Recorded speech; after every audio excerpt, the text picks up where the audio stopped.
What is up, guys? Welcome to another build recommendation guide. In this video, I'm gonna do a Ryzen budget build, specifically the new Ryzen 3 2200G. Unfortunately, I don't have this chip on hand because, well, I'm broke. But don't worry, I'm gonna give you some real-life benchmarks and scenarios. Kung gusto mo makigaya sa mga cool kids na naka-Ryzen, you can do so without breaking the bank. Especially right now, nararamdaman natin ang pagtaas ng graphics card prices.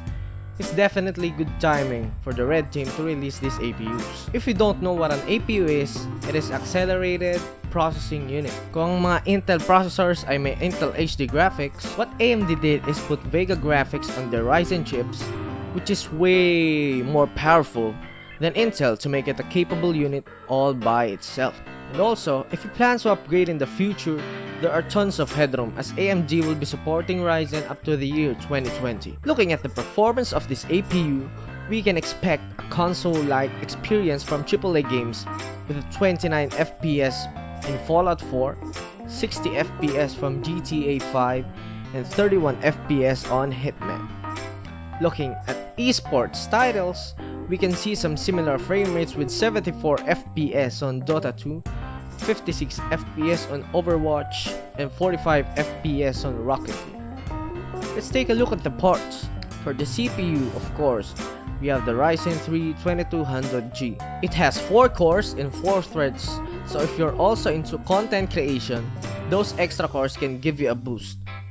It has a base clock of 3.5 GHz and can boost up to 3.7 GHz. It also comes with its included Wraith Stealth Cooler, which is very reliable kahit na i-overclock mo pa ang CPU. Speaking of overclocking, for the motherboard we have MSI B350M Pro VDH. This motherboard supports overclocking dahil sa chipset niya na B350. If you don't plan to overclock, I recommend you to get an A320 chipset motherboard to save some cash. Anyways, MSI has a good reputation sa reliability ng kanilang boards, so you shouldn't have any problems with this one. It has all the ports that you might need. It has 4 RAM slots which supports up to 3200 MHz of DDR4 RAM. For RAM naman, we have 3200 MHz 2x4GB kit from G-Skill. This is the most expensive component of this build because of its high clock speed and the fact that it is dual channel. But I won't really complain because Ryzen's performance is highly affected by RAM speed and if it is dual channel. For the power supply, we have Corsair VS450. It's reliable and 450 watts is definitely enough since we don't have a graphics card. For storage, keeping the budget in mind, we have a hard drive, the WD Blue 1TB. In this budget, I would definitely go for storage space rather than speed.